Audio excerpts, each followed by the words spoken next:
जिलाध्यक्षों के लिए कांग्रेस पार्टी ने तय की आयु सीमा 35 से 45 वर्ष की आयु सीमा के व्यक्ति को ही बनाया जाएगा कांग्रेस में जिलाध्यक्ष। युवाओं को कांग्रेस पार्टी बढ़ाएगी आगे। मध्य प्रदेश कांग्रेस कमेटी का संगठन सृजन अभियान चल रहा है और इस संगठन सृजन अभियान को कांग्रेस पार्टी पूरी शिद्दत के साथ प्रदेश के सभी जिलों में संचालित कर रही है। लेकिन इस बीच कांग्रेस पार्टी ने एक नया क्राइट एरिया तय कर पार्टी के कार्यकर्ताओं को कहीं न कहीं चौंका दिया है। दरअसल पर कांग्रेस पार्टी जिलाध्यक्षों को लेकर एक नई लाइन तैयार करने जा रही है। ये नई लाइन होगी 35 से 45 वर्ष की आयु सीमा, यानी इसी आयु सीमा के लोगों को पार्टी जिलाध्यक्ष बनाएगी। पार्टी का ये मानना है कि युवा व्यक्ति ज्यादा दौड़ सकता है और मेहनत कर सकता है, यानी कि पुरानी कांग्रेस जिसको कहते हैं बुजुर्ग कांग्रेस अब युवाओं के भरोसे आगे चलने का प्रयास करेगी और कांग्रेस पार्टी मिशन 2028 और 29 के लिए अब पूरी रफ्तार के लिए दौड़ेगी और पूरी रफ्तार के साथ भारतीय जनता पार्टी को चुनौती देगी। दरअसल पिछले दिनों राहुल गांधी भोपाल के दौरे पर थे और इस दौरान कांग्रेस पार्टी को मजबूत करने के लिए युवाओं को आगे लाने की योजना तैयार की गई। उसके बाद प्रदेश प्रभारी हरीश चौधरी ने इस बात पर मुहर लगाते हुए कहा कि कार्यकर्ता हो या फिर जिलाध्यक्ष, युवा ज़्यादा अच्छे हैं और यही कारण है कि अब 35 से 45 वर्ष की सीमा के लोगों को ही जिलाध्यक्ष बनाने का फैसला किया गया है। भोपाल से एक्सप्रेस रिपोर्टर के लिए संदीप मिश्रा। रेल यात्रियों के फोन चुराकर सस्ते दामों में बेचने वाले चोर गिरोह के एक सदस्य को रेल पुलिस ने किया गिरफ्तार। लगभग 4.25 रुपए कीमत के फोन किए बरामद। आरोपियों से की जा रही है पूछताछ। जबलपुर जीआरपी थाना प्रभारी और उनके सहयोगी टीम ने एक ऐसे चोर गिरोह के एक सदस्य जावेद अंसारी को गिरफ्तार किया है जो कि रेल यात्रियों से चलती हुई ट्रेन में मोबाइल चुरा लेते थे और कई बार वे रेलवे प्लेटफॉर्म पर बैठे रेल यात्रियों से भी मोबाइल फोन छीन लिया करते थे। पकड़े गए आरोपी से 12 कीमती मोबाइल फोन बरामद किए हैं जिनकी कीमत लगभग 4.25 लाख रुपए आंकी गई है।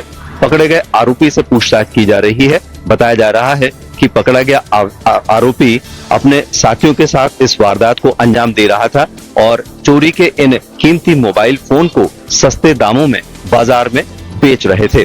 पुलिस ऐसे सस्ते मोबाइल खरीदने वाले आरोपियों की भी तलाश कर रही है।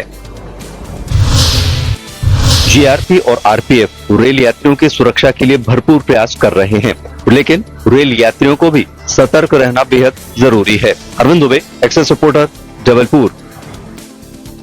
बहराइच में बाइक और पिकअप की भिड़ंत के बाद महिला और उसके मासूम बच्चे की मौत हो गई।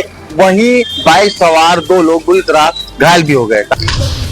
बहराइच में हुए सड़क हादसे में मां और उसके मासूम बच्चे की मौत हो गई। वहीं एक महिला और एक पुरुष घायल हो गए। दरअसल शहर से दवा लेकर लौट रहे बाइक सवार 2 महिला, एक पुरुष और एक मासूम बच्चे को कोतवाली देहात क्षेत्र के रंजीतपुर के पास एक पिकअप वाहन ने टक्कर मार दी, जिसमें एक महिला और उसके मासूम बेटे की मौत हो गई, जबकि एक महिला और एक बाइक चला रहा पुरुष बुरी तरह घायल हो गया, जिन्हें इलाज के लिए बहराइच मेडिकल कॉलेज में भर्ती कराया गया है, जहां डॉक्टरों द्वारा घायलों का इलाज जारी है। दवा लेकर लौट रहे मां बेटे की मौत के बाद जहां परिजनों का रो को बुरा हाल है, वहीं मृतकों के शव को पोस्टमार्टम के लिए भेज दिया गया है। Express reporter Tariq Ahmed, Bahraich. मध्य प्रदेश सरकार साल 2025-26 का पहला सप्लीमेंट्री बजट जुलाई में पेश करेगी, जिसको लेकर वित्त विभाग ने आदेश जारी कर दिए हैं। मध्य प्रदेश सरकार का पहला सप्लीमेंट्री बजट जुलाई में पेश होगा। वित्त विभाग ने इसे लेकर सभी विभागों को आदेश जारी कर दिया है।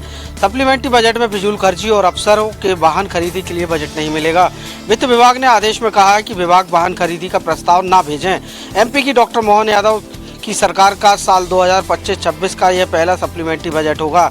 इसके लिए वित्त विभाग ने 13 जून तक सभी विभागों से जानकारी मांगी है। राज्य सरकार सेंट्रल स्पॉन्सर स्कीम में फंड जमा करेगी। इस सप्लीमेंट्री बजट में जनहित से जुड़ी योजनाओं के लिए भी अतिरिक्त व्यवस्था की जाएगी। इस सप्लीमेंट्री बजट में जनहित से जुड़ी योजनाओं के लिए अतिरिक्त व्यवस्था रहेगी। एक्सप्रेस रिपोर्टर के लिए भोपाल से कुमार संदीप। ग्वालियर के सिटी सेंटर इलाके में संचालित स्पा सेंटर पर पुलिस ने छापामार कार्रवाई करते हुए सेक्स रैकेट का खुलासा किया है। पुलिस को सूचना मिली थी कि गोविंदपुरी स्थित रेड माउंट स्पा सेंटर पर अनैतिक गतिविधियां होती हैं। इसका पता चलते ही पुलिस टीम ने यहां पर दबिश दी। पुलिस को देखते ही मैनेजर ने भागने का प्रयास किया, लेकिन उसे पकड़ लिया। पुलिस जब अंदर पहुंची तो 2 युवक व 2 युवती अलग अलग रूम में आपत्तिजनक हालत में मिले। इसके अलावा एक अन्य रूम में 3 युवतियां बैठी हुई थीं। पुलिस ने जब स्पा सेंटर की तलाशी ली तो वहां से काफी संख्या में आपत्तिजनक सामग्री बरामद हुई। पुलिस पड़ताल में पता चला है कि 5 युवतियों में 4 ग्वालियर के अलग अलग इलाके की हैं, एक बड़वानी जिले की है। वहीं पकड़े गए मैनेजर विक्रम शर्मा तथा कस्टमर अमित भदौरिया सूरज चावड़िया को हिरासत में ले लिया है। अमित एक अस्पताल में कर्मचारी है, जबकि सूरज भी सफाई कर्मचारी है। पुलिस जांच में पता चला है कि स्पा सेंटर का मालिक विवेक उर्फ दीपक तोमर है। फिलहाल पुलिस की एक टीम स्पा सेंटर के संचालक दीपक तोमर की तलाश कर रही है। दीपक तोमर के पकड़े के जाने के बाद और कई बड़े खुलासे हो सकते हैं। ग्वालियर से एक्सप्रेस रिपोर्टर विनोद शर्मा। शहरी प्रधानमंत्री योजना का उद्देश्य शहर में रहने वाले गरीब, असहाय और बेघर लोगों को छत मुहैया कराना। लेकिन कुशीनगर में एक ऐसा मामला सामने आया है जहां शहरी योजना में जमकर भ्रष्टाचार किया गया है। बहुमंजिले इमारत वाले लोगों को शहरी आवास योजना का लाभ दिया गया है। कुशीनगर से एक चौंकाने वाला मामला सामने आया है। नगर पालिका कुशीनगर के वार्ड नंबर 21 कृष्णा नगर में पहले से बने बहुमंजिले होटल को प्रधानमंत्री शहरी आवास देकर सरकारी धन का बंदरबांट किया गया है। प्रधानमंत्री शहरी आवास योजना का लाभ जिला नगरीय विकास अभिकरण यानी डूडा में वर्षों से गृह जनपद में कार्यरत CLDC के पद पर कार्यरत जितेंद्र कुमार के द्वारा पद का दुरुपयोग कर सूर्या पैलेस जो कस्या में स्थित है उसके नाम से संचालित होटल को दिया गया है। कुशीनगर नगर पालिका क्षेत्र के वार्ड नंबर 21 कृष्णा नगर में प्रधानमंत्री आवास योजना शहरी के अंतर्गत संगीता नाम की महिला को 29 जून 2021 को आवास आवंटित किया गया। इस निर्माण कार्य को 5 चरणों में किया जाना था। पहला चरण 28 सितंबर 2021 को 50,000 के भुगतान के साथ शुरू हुआ। दूसरे चरण फाउंडेशन का फोटो 23 नवंबर 2021 को अपलोड हुआ। 1.5 लाख रुपए का भुगतान किया गया। तीसरा चरण लिंटर लेवल 2 साल की देरी के बाद 18 जुलाई 2024 को सामने आया। चौथा चरण रूफ लेवल का फोटो 20 जुलाई 2024 को और 5वां कंप्लीट फोटो 23 जुलाई 2024 को अपलोड किया गया। इस तरह जिम्मेदार CLDC द्वारा पद का दुरुपयोग कर नगर पालिका क्षेत्र में इस तरह बड़े पैमाने पर अपात्र लोगों को शहरी आवास आवंटन कर सरकारी धन का बंदरबांट किया गया है। मामला सामने आने पर जिलाधिकारी ने जांच कर कार्रवाई की बात कही है।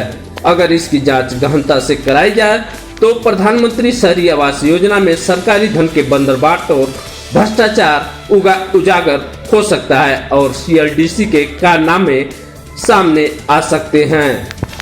इस योजना का लाभ उनको दिया गया है जो इसके पात्र नहीं है और पहले से उनका कहीं न कहीं मकान बना हुआ है, जिसको लेकर कई मामले सामने आते रहते हैं, लेकिन फाइलों को ठंडे बस्ते में दबा दिया जाता है। अब देखना यह है कि इस मामले में किस तरह की कार्रवाई होती है या ये भी मामला ठंडे बस्ते में दब के रह जाता है। Govind Patel, express reporter, Kushinagar.